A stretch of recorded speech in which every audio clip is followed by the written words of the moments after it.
बहिणीला मारतो का? स्त्री पातक लागल तुया, मारू नको बहिणीला. एक कळा मला घराघरात टाक. ठीक आहे, सगळ्यांना आदेश दिला, आमच्या आमच्या कार्याकडे यांची व्यवस्था करा. पण ज्याच्या तिन्ही लोकांमध्ये भ्रमण होत, नारायण नारायण, नेमकी त्यांची सॉरी मथुऱ्यात आली.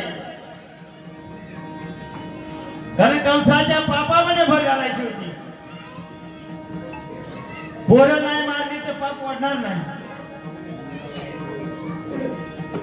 मग सांगितलं कंसा, अरे बहिणीच लग्न झालं का? झालं म्हणला मुलींची. अरे बोलवलं नाही, अचानक पाहून आलं, ठरवलं लग्न. वर्ष झालं का नाही? तेवढ्या सेनापती सांगायला कारागृहातून बाळ रडल्याला आवाज येतोय.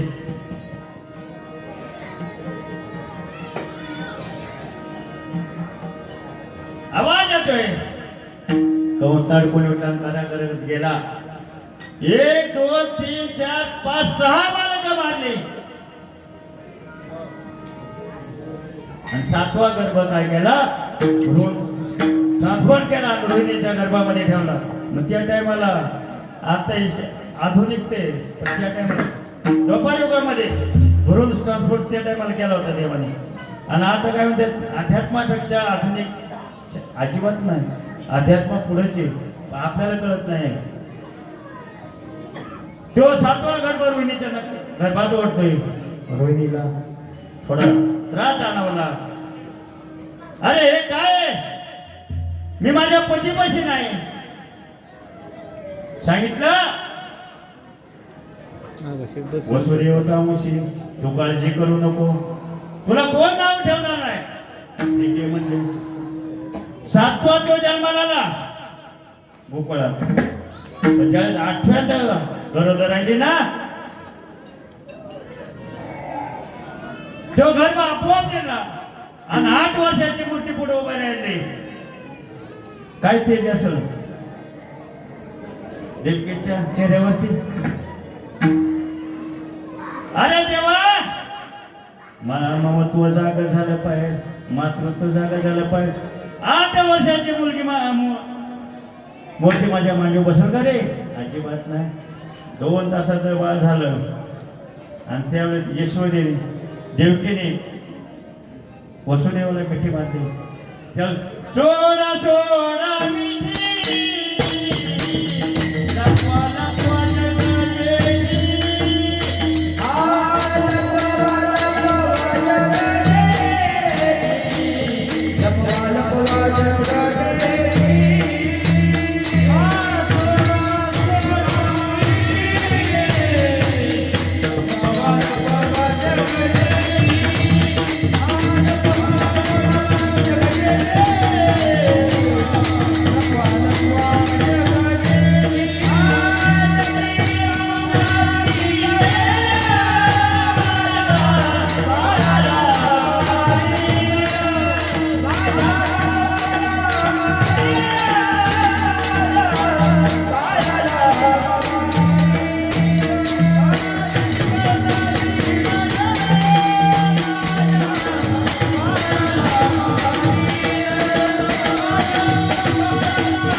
देव म्हणला मला ओळखलंय जगजेठी.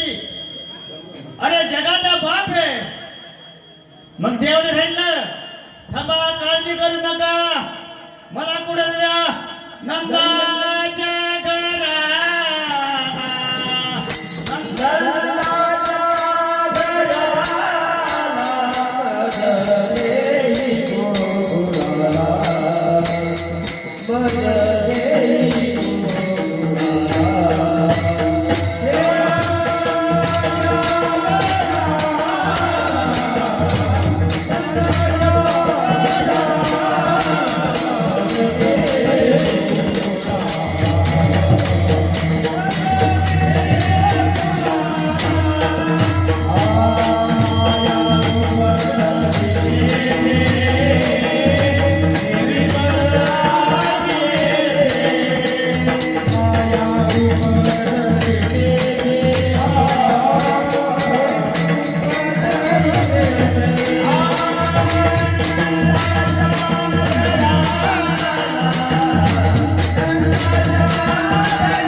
न्या. मग न्यायचं कशात? टोपलं पाहिलं, टोपल्यात एक वस्त्र टाकलं. उचलेला कमलापती, उचलेला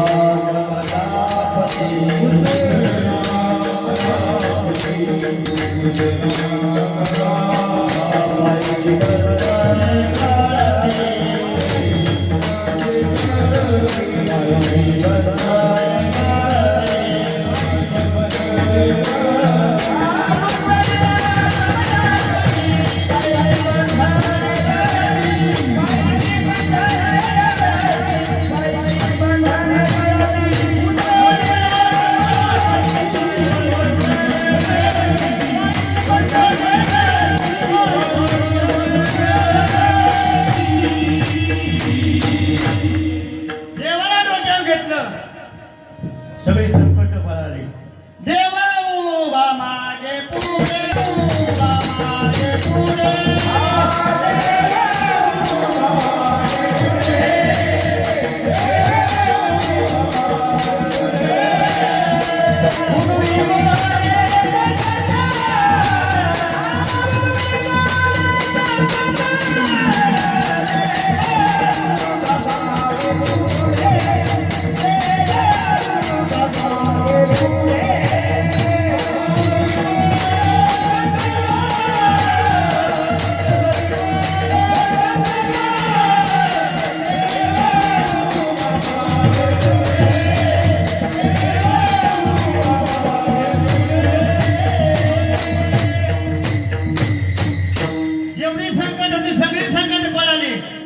कारागृहाचे आपाप लोक निघाले. कुलप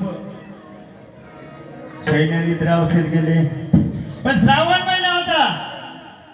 आमच्या तिकडे फुसकाट म्हणतात, तुमच्याकडे काय म्हणतात? रिमझिम पाऊस. महाराष्ट्रात काय म्हणतात? बुरबुर. रात्री 12 वाजता सगळे निद्रावस्थेत गेले. सुमसाम कुत्री सुद्धा भुगत नव्हती. की निद्रावस्थेत गेली, सगळी झोपत गेली. आणि कारागृहाच्या बाहेर पडलेल्या यमुनेच्या पशी गेलं तर नदीला फुल दुथडी भरून जायचं कसं? पण बापाला लेकाची काळजी असती की आपल्यानंतर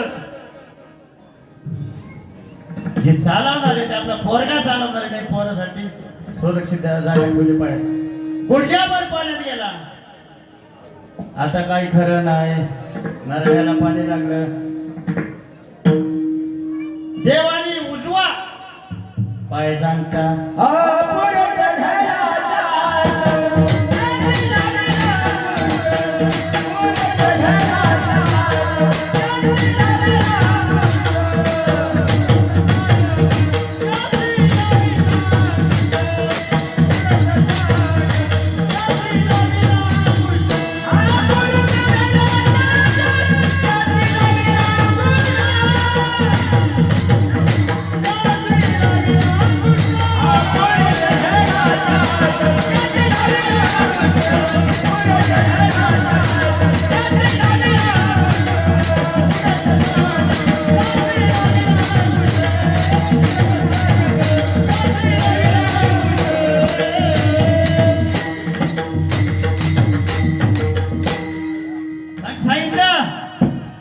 रस्ता केला. मधोमध रस्ता केला. आम्ही वसुदेवपूर गेला, नंदाच्या वाड्यावरती गेला. आणि त्या कालखंडामध्ये यशोदेला मुलगी झाली होती. पण यशोदा निद्रावस्थेत होती. वसुदेवाने भगवंताला तिथे ठेवला. माया पाठी घेतली. परत माघारी आली. इकडं यमुनेचे पैसे पाहायला गेलो. आले की संकट. मग बघा, देव डोक्यावर भेटला की संकट दूर होत. माया डोक्यावर भेटली की संकट येतं. रस्ता बंद केला यमुनेनी. हे म्हणजे मगाशी जगाचा बाप होता. मी कितीतरी युग कितीतरी दिवस वाट पाहत होते भगवंताची. मला फक्त स्पर्श व्हायचा होता म्हणून मी रस्त्याला. आता रस्ता देत नाही. अगं काय हो म्हणली? नाही. मग मला काहीतरी हव्या दे. जो गोकुळात वळतोय ना तो माझ्या वळवंटात खेळायला पाहिजे. पण साक्षीदार कोण? भीमानी चंद्रभागा तुझ्या चरणीचे गंगेला तिला बोलावलं. भगवंताचे उजव पाय खट आहे का? जाता का नाही पंढरपूरला? का पाय पाहिलाच नाही? उजव पायला खटाय बघा देवाच्या. तवा बोलावलं होतं साक्षीदार म्हणून जाणीदार कोणतरी असावा. भीमा आणि चंद्रभागा तुझ्या चरणीचे भगवंताच्या पायापाशी गंगा आहे. ठीक आहे म्हणले. रस्ता दिला आणि कारागृहात गेले. आवाज केला, रडायला लागले की लगेच कंसाला आवाज निरोप गेला. कारागृहातून आवाज येतोय. सांगितलं बाळ रडते. कंस आला. मुलगी होती.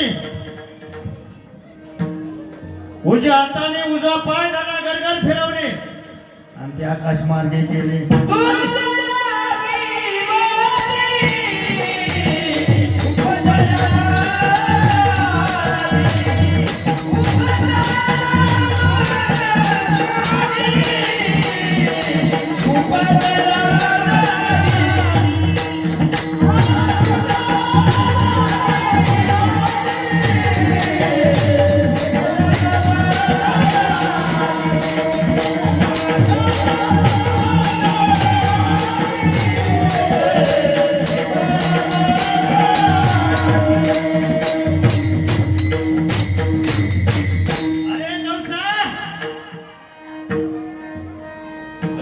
माझ्या आधी तू पुढं जन्माला आलाय आणि वाटतोय कुठं गोकुळात वाटतोय.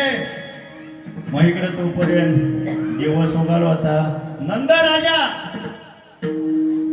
कोठ्यात जाणार त्यावेळी त्याला आवाज आला. पाहिलं तर मुलगा झाला. ओरडला मला मुलगा झाला. कृष्ण